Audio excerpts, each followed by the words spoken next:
Kelangsungan program secara atas talian masih diteruskan oleh AADK dan telah menjadi norma baru kepada semua pihak pada masa kini. Kaedah ini menjadi wadah kesinambungan penyampaian maklumat kepada golongan sasar.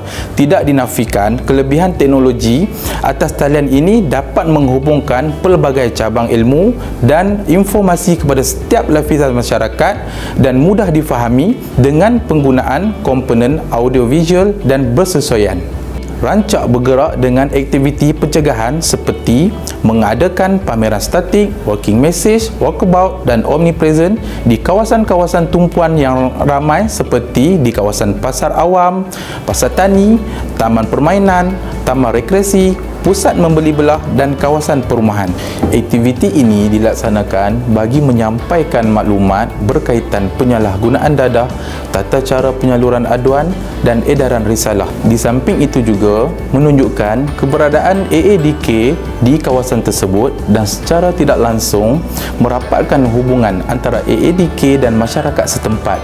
Selain itu, ikon ANT Dadah dan ketua komuniti juga memainkan peranan bersama-sama turun membantu pihak ADK bagi membendung masalah penagihan dan penyalahgunaan dadah di kawasan mereka. Dalam pada itu, AADK juga meneruskan kolaborasi bersama rakan strategik dan rakan pintar dalam menyampaikan kempen-kempen kesedaran awam dan pendidikan pencegahan dadah kepada orang ramai. Contohnya, bersama Jabatan Penerangan di Negeri Selangor, AADK bekerjasama melalui program Info on Wheel. Melalui pendekatan ini, penyampaian maklumat pencegahan dadah dapat disampaikan secara berfokus kepada komuniti khususnya di kawasan berisiko tinggi dan luar bandar. Walaupun berada dalam tempoh endemik, kebersamaan komuniti dan kewajipan perkongsian oleh ADK dapat disampaikan.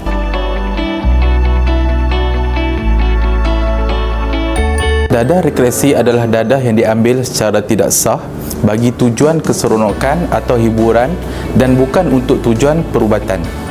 Penggunaan dadah rekreasi secara tidak terkawal boleh menyebabkan perubahan struktur dan fungsi otak secara kekal serta menyebabkan kebergantungan atau ketagihan.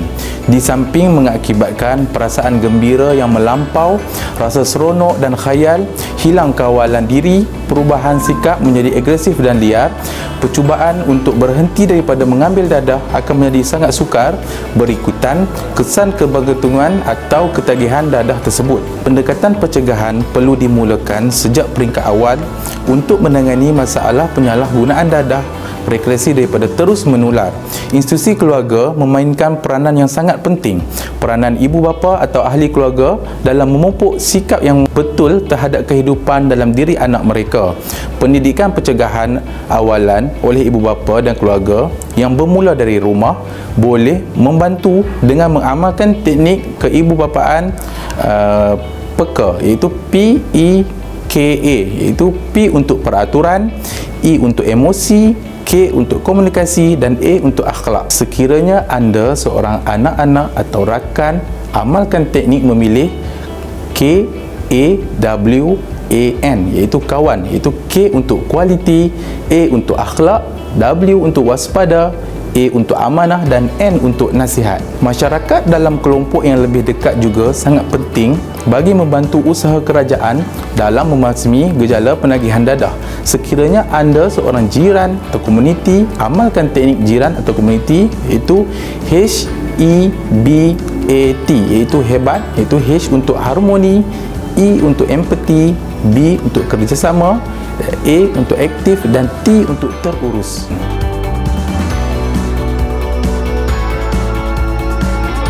Dadah jenis sintetik atau terbitan yang dihasilkan melalui pencampuran bahan-bahan kimia, khususnya jenis amfetamin, memberi kesan kekal kepada kerosakan otak pengguna yang mempengaruhi corak tingkah laku, pemikiran dan emosi mereka. Kaedah konvensional seperti terapi psikososial secara tunggal bukan lagi menjadi pendekatan yang berkesan dalam merawat dan memulihkan mereka. Pengguna dadah sintetik selalunya sukar dikawal dan lebih agresif berbanding pengguna dadah lain dan boleh mengancam keselamatan orang lain dan diri mereka sendiri. Tempoh rawatan yang mencukupi adalah penting. Setiap penagih perlu melalui tempoh rawatan yang sesuai mengikut jenis dan tahap keparahan penagihan dan keperluan kepulihan mereka. Kepulihan ialah satu proses jangka panjang dan biasanya penagih akan menjalani rawatan dan pemulihan berulang kali. Penagihan semula boleh berlaku pada bila-bila masa dan ini memberi petanda bahawa keperluan dan kaedah rawatan perlu disesuaikan dengan keperluan klien. Rawatan perubatan yang digabungkan dengan kaunseling dan terapi lain akan lebih memberi kesan kepada kebanyakan penagih dadah jenis sintetik dan psikoaktif.